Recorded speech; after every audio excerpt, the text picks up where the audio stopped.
If you're a federal employee leaving federal service, you might have heard that there could be some penalties for accessing funds like the Thrift Savings Plan if you take them too early. Curious if this will apply to you? Well, you're in the right place to find out. Hi, Chris Kowalik of ProFeds here, and welcome to the Fed Impact Podcast, where we offer candid insights on your federal retirement. So as you know, this show is all about helping you to get super clear on what you want retirement to look like and taking action to make it happen. So for today's episode, let me kind of fill you in on the backstory here. We get tons of questions from feds all over the place, right? Some are eligible to retire, some are not, but they're leaving federal service and they're wondering if they're going to be slapped with a penalty from the IRS when they take money out of the Thrift Savings Plan. Okay? Nobody wants a penalty, right? And so if we can avoid it, of course we want to do that. Now, oftentimes we see that once feds understand who is affected by this penalty, and perhaps more specifically, what happens to trigger the penalty, they tend to reassess their timing for leaving federal service because they understand the rules more clearly, okay? So when I think about topics for these types of episodes, I'm really drawn to areas where feds tend to make decisions that have really big unintended consequences, okay? Especially when they're irrevocable decisions. And this topic is no exception. So when it comes to penalties, especially ones levied by the IRS, we should definitely be paying attention and do what we can to avoid them. Okay, so to give you an idea of kind of the high-level overview of what we're going to be covering today, we'll talk about what the rule is for this penalty and so that everybody has a better understanding of what it is that we're talking about, what it is that triggers this penalty for feds, a few ways to legally avoid the penalty, and then a few examples and perhaps touching on the bigger impact on the Thrift Savings Plan account if in fact you trigger this penalty. Okay. And of course, any of the resources that I mentioned today, we will put in the show notes. So if you happen to be watching from our website, of course, the show notes are going to be right below the player. If you're listening on a more traditional podcast platform like iTunes, we'll give you the instructions on how to be able to access those show notes here at the end. Okay. And of course, anybody looking for some training or some one-on-one help for their individual situation, we'll be sure to let you know how to do that at the end as well. So stay tuned. Okay. So let's talk about kind of the background of this penalty and what the heck I'm talking about.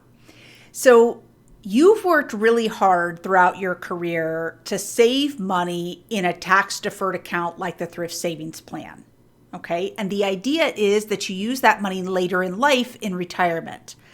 But there are rules that the IRS has set for when you can take this money. Don't forget, the IRS gave you a pass on paying taxes when you earned that money. You know you're going to have to pay them later, right? But when you earned the money, they gave you the pass, but there were some strings attached to that. And one of the strings is that you're only allowed to access that money at 59 and a half or later. Okay, now there are some exceptions to this, and we're going to talk about what that looks like for the Thrift Savings Plan. But I first want you to understand what the IRS rule is, okay? So a person who takes money from a tax-deferred account prior to the age of 59 and a half, this would be an account like an IRA, they will suffer a 10% early withdrawal penalty from the IRS on that withdrawal. Okay, and keep in mind, this penalty is on top of any of the normal tax that you would owe. So let's say you take out $20,000. The penalty would be $2,000, right? 10% of what you took out, plus the normal tax based on your tax rate. Okay, and so you might be in the 20%, the 24%, the 37% tax bracket, whatever that might be. Just know that the penalty is on top of that amount. Okay, so like I mentioned, there are some special rules for the Thrift Savings Plan that I think are worth diving into in more specificity than what you typically hear people talk about. Okay? So the rule for the TSP is that federal employees either retiring or separating from federal service in the calendar year in which they turn 55 or older may access TSP funds without penalty. Okay? Now, there's a lot of specifics packed into this sentence, and so I want to break each one of them down so that we're super, super clear on what it is that we're talking about. First, when the TSP refers to you retiring or separating, I need you to understand that the TSP does not distinguish between the two. Either you're employed or you're not. Okay, it's one or the other. Okay, if you're employed, you're allowed to do certain things on the list. And if you are separated or retired, you are allowed to do other things on the list, okay, of all the actions that TSP can do for you. Okay, so remember, retiring or separating, it doesn't matter. The TSP views those two things as the same. Okay, the next thing that I want to break down is where it talks about if you retire in the calendar year that you turn 55. Okay, so if you were to have a birthday in September and you turn 54 at that time, and you want to retire at the end of that year, you will not be in the calendar year in which you turn 55. You turned 54 that calendar year. Okay, and so you would need to wait until the following year to be able to avoid this penalty. Okay, now this exception, the special rule for the thrift savings plan, only refers to funds coming to you directly from the TSP. Okay, you can't take money from the TSP and move it to an IRA in the private sector and then take a distribution out of that IRA. If you do that, you're going to suffer a penalty. So this money has to come to you directly from the TSP. And I do think it's worth mentioning here that if you happen to be a special provisions employee, so that would be our law enforcement officers, firefighters, and air traffic controllers, you have a special age, and that's not 55, that's 50. So of course, you're eligible to retire much earlier in life than the average federal employee is. And so they've made a special exception for you if you happen to fall within one of those categories. Okay, but everything else that we're going to talk about today is the same. So now I want to talk about who is affected and who is specifically not affected by these special rules. Okay, this exception to the penalty. So the people who are not affected at all by a penalty are those regular employees with a regular retirement. So by regular employee, I mean someone who is not a special provision employee, a law enforcement officer, firefighter, air traffic controller. And by regular retirement, I mean those who have reached their minimum retirement age at minimum and had the required years to be able to go. Okay? The people who might be affected by a penalty would be an employee retiring under an early out scenario, a discontinued service retirement, that's where a job is completely going away, someone retiring under the deferred retirement rules, meaning they're way too young to be able to receive that pension right away. And then, like I mentioned before, our special provision employees. So it's very possible that even though there are some special rules for them, they can still trigger the penalty. Okay, and so you're going to see how throughout today's episode.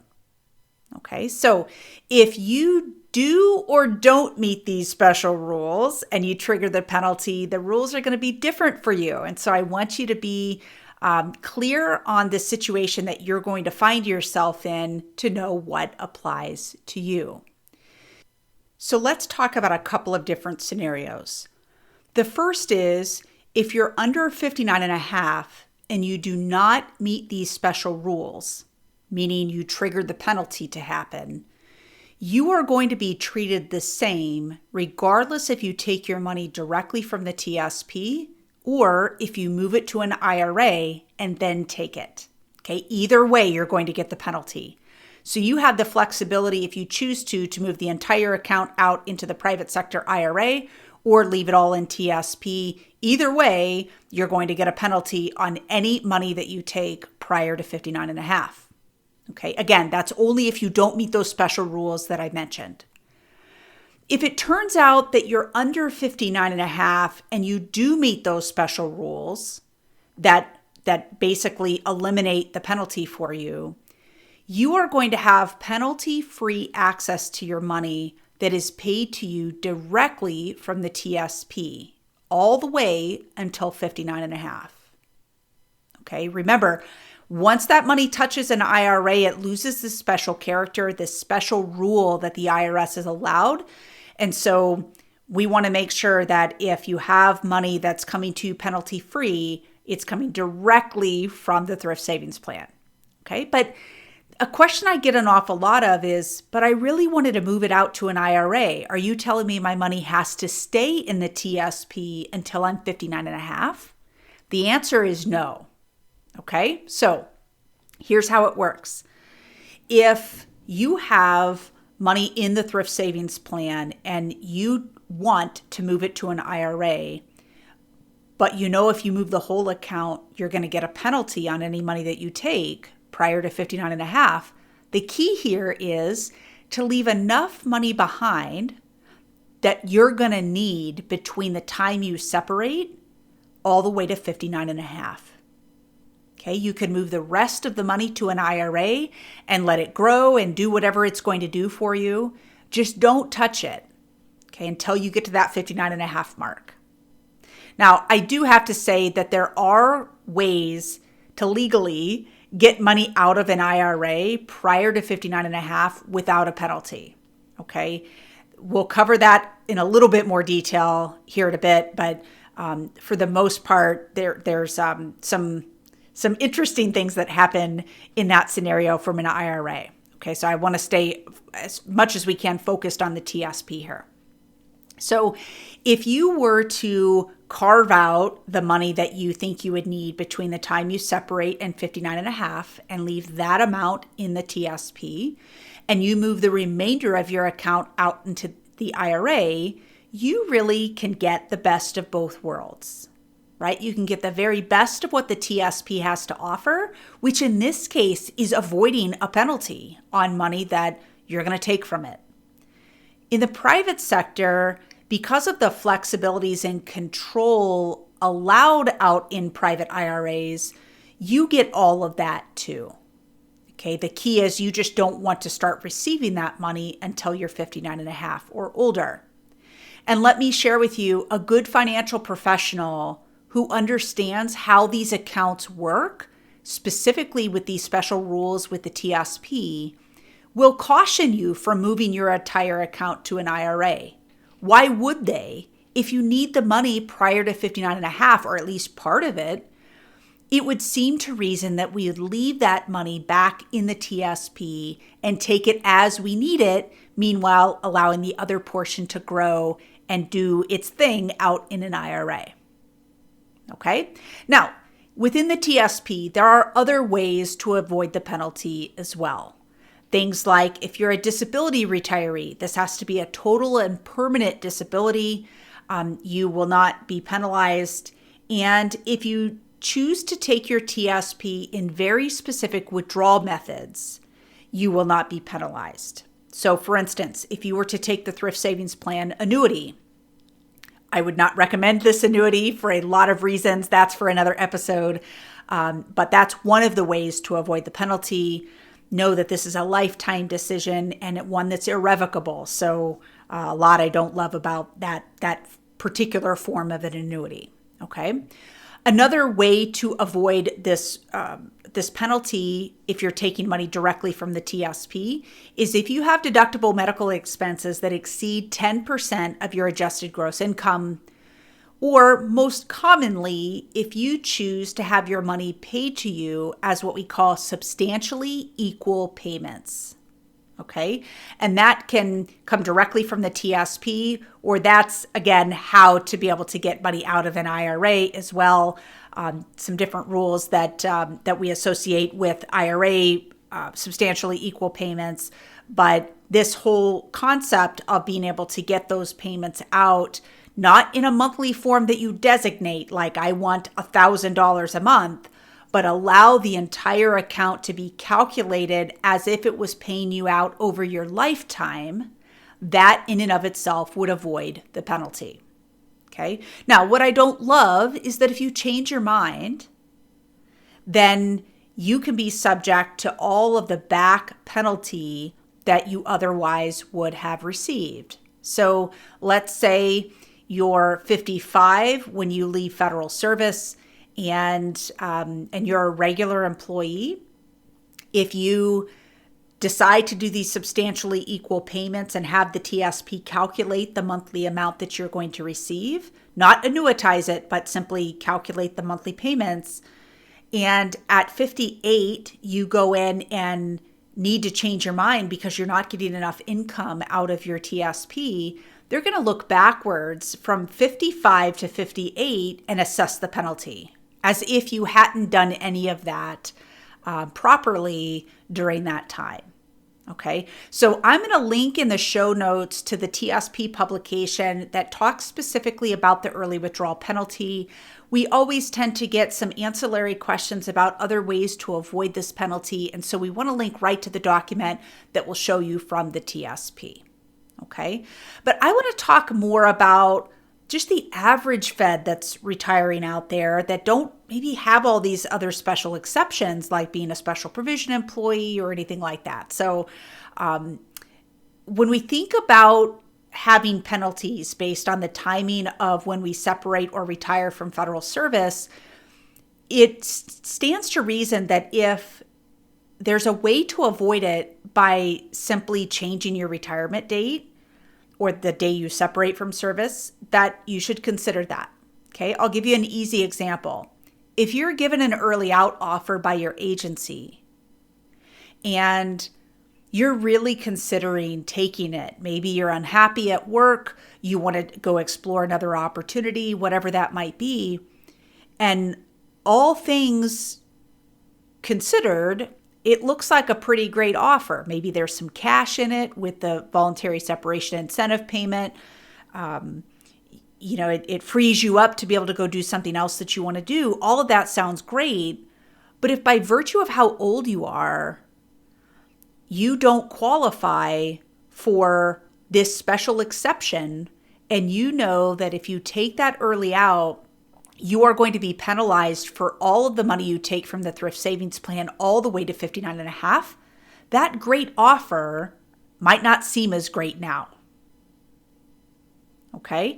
If you're a special provision employee, let's talk about this a little bit. We deal with this actually quite a bit because you guys are allowed to retire so young compared to the average Fed. Let's say that one of the requirements for you to be able to retire is if you have 25 years of, say, law enforcement service, you're able to go out at any age. So let's say you're 49 and you hit your 25-year mark, you're technically eligible to retire at that point. But if you're not within the calendar year in which you turn 50, you have now triggered that penalty to happen, not just for a couple of months, but all the way until you are 59 and a half. Okay. And so although you might be eligible, say, towards the end of the year and you're 49, but you've got your 25 years, that's all great. But you might very well choose to wait until the following January to retire because that is the calendar year in which you're going to turn 50 and avoid this penalty. Okay. And the same would hold true for a regular employee who is edging up on 55. The same concept holds true. Okay. But it's very common for special provision employees like law enforcement officers to trigger this penalty because of the flexibility that they have at those much earlier ages to be able to retire. Okay, so here's the bottom line. Nobody likes penalties. I would argue especially the ones from the IRS. So anything we can do to avoid those penalties is really worth considering. Okay, those penalties can spiral your account. And here's what I mean.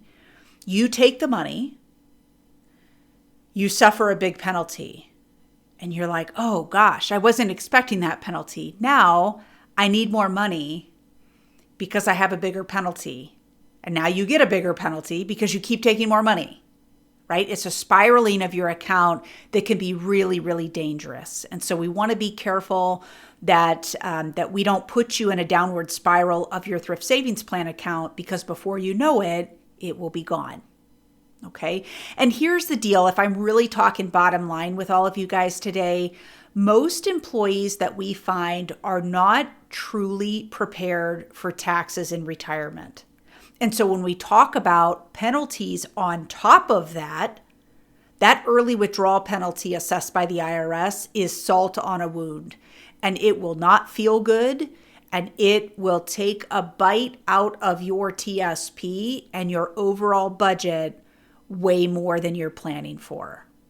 Okay, so make sure that you know if you are retiring under the age of 59 and a half, can you qualify for this special exception?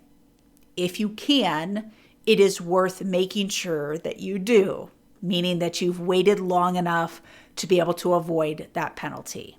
Again, I want to share that with you again, what the special rule is.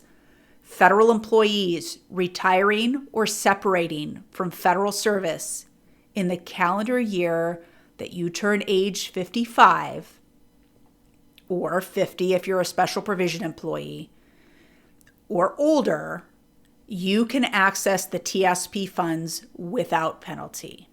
So as long as you meet that rule, you are good to go. If you're super close to meeting that rule, I would encourage you to figure out what it's going to take to get there and strongly consider it. Okay, so I hope today's episode was helpful for you. Of course, this is a super narrow topic on the early withdrawal penalty for TSP. But when it comes to money and your future, it's really kind of a small part of what you need to know to confidently step into retirement. So our job is to help you to take action, and we want to make sure that we give you a path to do that.